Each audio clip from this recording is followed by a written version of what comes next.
छायांकन। बहन के दामन पर खून के छींटे। बाबूराम अपनी ममेरी बहन गीता से ही प्यार करने लगा था। जब घर वालों को इसकी भनक लगी तो दोनों को एक दूसरे से दूर करने के लिए उन्होंने बाबूराम की शादी नीलम से कर दी। लेकिन बाबूराम ने गीता के लिए अपनी नवविवाहिता को ही ठिकाने लगा दिया, साथ में उसकी बहन को भी। सरिता टीम, सैप शॉर्टी 2023। नीलम की शादी को अभी 3 महीने ही हुए थे, तब से वह सावन के महीने में अपने मायके आई थी। रक्षाबंधन पर अपने 2 छोटे भाइयों को राखी बांधने के बाद उसे अपनी ससुराल लौट जाना था। रक्षाबंधन 10 अगस्त को था। 3 अगस्त को जब वह घर में मां के साथ कामकाज में हाथ बंटा रही थी, तभी उसके मोबाइल की घंटी बजी। वह काम छोड़कर कमरे में गई और मेज पर रखे मोबाइल को उठाकर देखा। फोन उसके पति बाबूराम का था। उसने तुरंत कॉल रिसीव की। उसके हेलो कहते ही बाबूराम की आवाज सुनाई दी।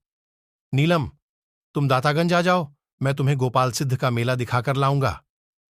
नीलम ने बहाना बनाकर उसे टालना चाहा, तो बाबूराम बोला, देखो नीलम, ऐसा मौका बार बार नहीं आएगा, इसलिए आ जाओ, मैं तुम्हारा इंतजार कर रहा हूं।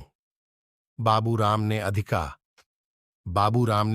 अधिकार भरे शब्दों में अपनी बात कहकर जगह बता दी और फोन काट दिया।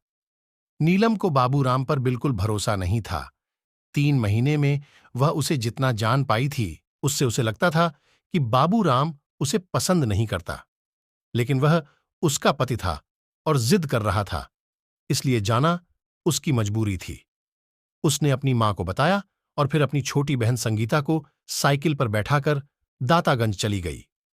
जब देर शाम होने पर भी नीलम संगीता के साथ वापस नहीं लौटी, तो उसकी मां को चिंता हुई। मां ने यह बात अपने पति हरभजन को बताई, तो उन्होंने नीलम और साच अडोनी नीलमुजन और संगीता की खोजबीन शुरू की। नीलम की ससुराल में फोन करके पता किया तो वे दोनों वहां भी नहीं गई थीं। बाबूराम भी घर पर नहीं था।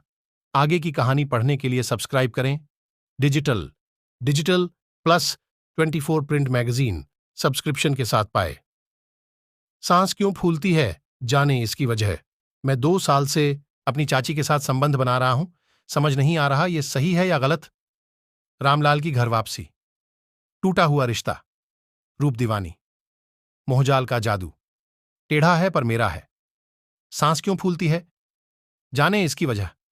मैं 2 साल से अपनी चाची के साथ संबंध बना रहा हूं, समझ नहीं आ रहा ये सही है या गलत। रामलाल की घर वापसी, टूटा हुआ रिश्ता।